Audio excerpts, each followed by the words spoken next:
Students, welcome to your online class. In our last class, we learned about the national income. So, today we are going to discuss about contribution of different sectors to India's national income. Our topic, sectoral contribution to India's national income. The total income received from the primary, secondary and tertiary sectors that constitute the national income of a country. Students, we know primary secondary tertiary സെക്ടേഴ്സിൽ നിന്നും ലഭിക്കുന്ന income ആണല്ലോ നമ്മുടെ രാജ്യത്തിൻ്റെ national income എന്ന് പറയുന്നത്. Students, now you can see a table. This table provides information about the share of different sectors to the GDP of India. Students, ഈ ടേബിളിൽ നിന്ന് നിങ്ങൾക്ക് എന്താ മനസ്സിലായത്? ഏത് സെക്ടറിൽ നിന്നാണ് കൂടുതൽ കൂടുതൽ നാഷണൽ ഇൻകം GDP കൂടുതലായിട്ട് പ്രൊവൈഡ് ചെയ്തിരിക്കുന്ന ഏത് സെക്ടറിൽ നിന്നാണ്? ടെറിഷറി സെക്ടറിൽ നിന്നാണ് അല്ലേ? ടെറിഷറി സെക്ടറിൽ 52.48 ഉണ്ട്. അത്ര പോലും പ്രൈമറിയും സെക്കൻഡറിയും പ്ലസ് ചെയ്താൽ പോലും ഇല്ല. അപ്പോൾ നമുക്കിനൊരു എക്സാമ്പിളായിട്ട് പറയാം. ഒരു വീട്ടിൽ 5 പേരുണ്ടെങ്കിലും 4 പേര് ഫാമേഴ്സും ഒരാൾ ഡോക്ടറും ആണെങ്കിൽ ആ 4 ഫാമേഴ്സിനേക്കാൾ കൂടുതൽ ഇൻകം ആർക്കുണ്ടാവും? ഈ ഒരു ഡോക്ടർക്ക് ഉണ്ടാവും. സോ ടെറിഷറി സെക്ടറിൽ നിന്നാണ് കൂടുതൽ ഇൻകം GDP ഇന്ത്യയിൽ കോൺട്രിബ്യൂട്ട് ചെയ്യുന്നത്. Students, what other information can be draw from the table? മറ്റെന്തെല്ലാം വിവരങ്ങളാണ് നിങ്ങൾക്ക് ഈ ടേബിളിൽ നിന്ന് ലഭിക്കുന്നത്?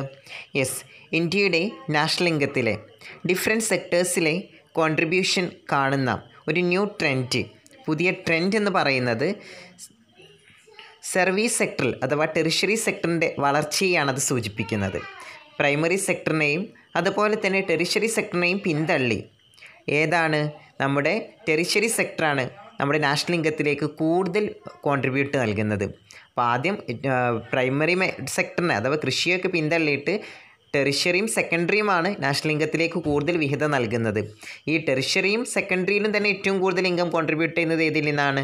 യെസ്, ടെറിഷറി സെക്ടറിൽ നിന്നാണ് അല്ലേ?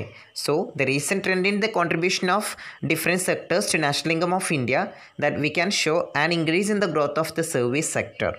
Yes, so the secondary and tertiary sectors have come to contribute more to the national income than the primary sector. Students, we can see from the table how much growth has taken place in the tertiary sector when compared to other two sectors. മറ്റ് 2 സെക്ടേഴ്സിനെയും compare ചെയ്യുമ്പോൾ tertiary സെക്ടറിൻ്റെ വളർച്ച വളരെ വലുതാണെന്ന് ഈ ടേബിളിൽ നിന്ന് നമുക്ക് വ്യക്തമായല്ലോ. As part of development, the rise in the establishment of education institution and hospital, along with the advancement in banking, insurance and telecommunication, have helped the growth of the tertiary sector. Yes. So, ഡെവലപ്മെൻറ്റിൻ്റെ ഭാഗമായി നമ്മുടെ രാജ്യത്തിൻ്റെ ഡെവലപ്മെൻറ്റിൻ്റെ ഭാഗമായിട്ട് കൂടുതൽ education ഇൻസ്റ്റിറ്റ്യൂഷനുകളും ഹോസ്പിറ്റലുകളും അത് ആരംഭിച്ചതും അതുപോലെ തന്നെ banking, insurance, വാർത്താവിനിമയം തുടങ്ങിയ മേഖലകളിലെ മുന്നേറ്റവും ഇതൊക്കെ അങ്ങനെ നമ്മുടെ രാജ്യത്തിൻ്റെ ഡെവലപ്മെൻറ്റിന് വേണ്ടിയിട്ട് മുന്നേറുന്ന സംഗതികളെല്ലാം അത് ഏത് സെക്ടറിൻ്റെ വളർച്ചയാണ് സഹായിക്കുക? നിങ്ങൾ പറയും. ഇപ്പോൾ എഡ്യൂക്കേഷൻ നമ്മുടെ രാജ്യത്തിൻ്റെ പുരോഗതിക്ക് വേണ്ടി കൂടുതൽ സ്കൂളുകളും അതുപോലെ കൂടുതൽ കോളേജുകളും ഇൻട്രൊഡ്യൂസ് ചെയ്യുമ്പോൾ അതിവിടെ ഏത് സെക്ടറിൻ്റെ വളർച്ചയെയാണ് സഹായിക്കുന്നത്? യെസ്, വെരി ഗുഡ്, ടെറിഷറി സെക്ടറിൻ്റെ വളർച്ചയാണ് അത് സഹായിക്കുന്നത്. സോ വിത്ത് ഇക്കണോമിക് ഗ്രോത്ത്, അപ്പോൾ ഇവിടെ ഇക്കണോമിക് ഗ്രോത്ത് ഉണ്ടാകുന്നതോടുകൂടെ people are more willing to partake in transport and tourism അല്ലേ?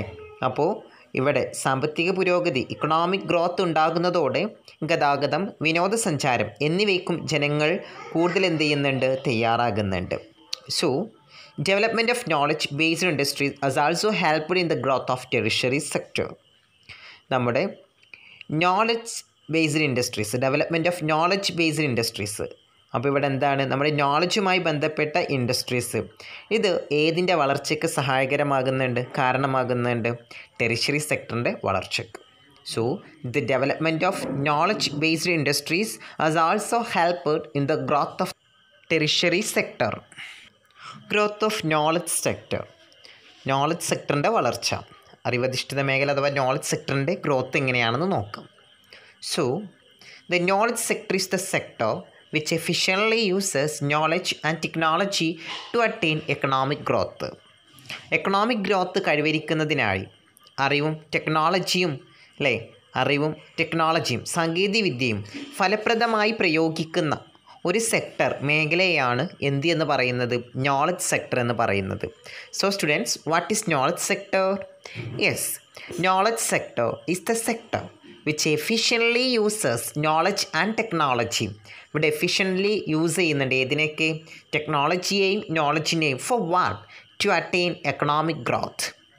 Today modern technology and information and communication possibilities have grown and developed into knowledge economy. So നമ്മുടെ modern ടെക്നോളജിയും അതുപോലെ തന്നെ information കമ്മ്യൂണിക്കേഷനും ഇന്ന് നമ്മുടെ നോളജ് ഇക്കോണമി എന്ന തലത്തിൽ എന്ത് ചെയ്തിട്ടുണ്ട്? വളർന്ന് വികസിച്ചിട്ടുണ്ട്. Education, innovation, information and communication technology from the basis of knowledge economy. Okay, ഏതൊക്കെയാണ് നോളജ് ഇക്കോണമിയുടെ ബേസ് എന്ന് പറയുന്നത്? നോക്കൂ, education, innovation, information and communication എന്നിവയാണ് ഏതിൻ്റെ ബേസ്, അടിസ്ഥാനം എന്ന് പറയുന്നത്? നോളജ് ഇക്കോണമിയുടെ. So in knowledge economy production and consumption of intellectual capital take place. So നമ്മുടെ ഈ നോളജ് ഇക്കോണമിയിൽ പ്രൊഡക്ഷനും കൺസപ്ഷനും of intellectual capital take place. So students, knowledge ഇക്കോണമിയിൽ ഇൻ്റലക്ച്വൽ ക്യാപിറ്റലിൻ്റെ പ്രൊഡക്ഷനും കൺസപ്ഷനുമാണ് എന്ത് ചെയ്യുന്നത്? നടക്കുന്നത്. Students, we know intellectual capital is an invisible asset. Intellectual capital എന്ന് പറയുന്നത് നമുക്ക് കാണാൻ കഴിയാത്ത എന്താണ്? അസെറ്റാണ്. It is the collective knowledge of all the people in an enterprise or a society. ഒരു സംരംഭത്തിലോ സൊസൈറ്റിയിലോ ഉള്ള ആളുകളുടെ കൂട്ടായ നോളജിനെ, അറിവിനെയാണ് ഇൻ്റലക്ച്വൽ ക്യാപിറ്റൽ എന്ന് വിശേഷിപ്പിക്കുന്നത്.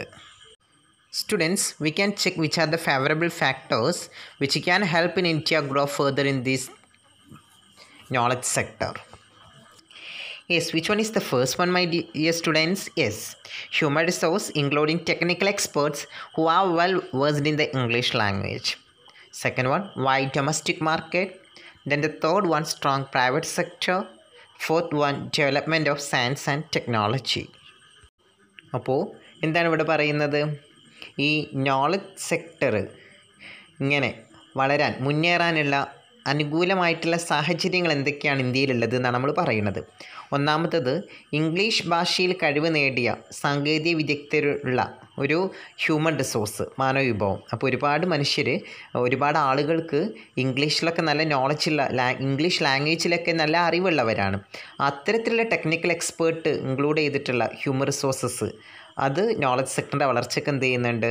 സഹായിക്കുന്നുണ്ട്. സെക്കൻഡ് വൺ, വളരെ വൈഡ് ആയിട്ടുള്ള ഡൊമസ്റ്റിക് മാർക്കറ്റ്, വളരെ വിപുലമായിട്ടുള്ള ആഭ്യന്തര കമ്പോളം. Third one, strong private sector, വളരെ ശക്തമായിട്ടുള്ള ഒരു പ്രൈവറ്റ് സെക്ടർ, സ്വകാര്യ മേഖല. Then development of science and technology, മെച്ചപ്പെട്ട സയൻസിലെയും ടെക്നോളജിയിലെയും ഡെവലപ്മെൻറ്റ്. ഓക്കെ, സയൻസിലും ടെക്നോളജിയിലുമുള്ള ഡെവലപ്മെൻറ്റ്, വളർച്ച. If all the possibilities are made use of, India can develop knowledge economy and thereby increase its national income. ഇങ്ങനെ ഈ പറയുന്ന എല്ലാ സാധ്യതകളും ഉപയോഗപ്പെടുത്തിയാൽ നോളജ് സെക്ടർ വികസിപ്പിക്കാനും അതിലൂടെ നമ്മുടെ നാഷണൽ ഇൻകത്തിൽ വർധനവുണ്ടാക്കാനും ഇന്ത്യക്ക് സാധ്യമാണ്. Students, let's find up our class. What are the things we discussed today? Yes, sectoral contribution to India's national income. We mainly discussed primary sector, secondary sector and tertiary sector. Then what is the growth of knowledge sector? What is knowledge sector? Which are the favorable factors which can help in India grow further in the knowledge sector, etc. I think all of you understood today's class. So let's wind up our class. Thank you. See you in the next class. Bye-bye.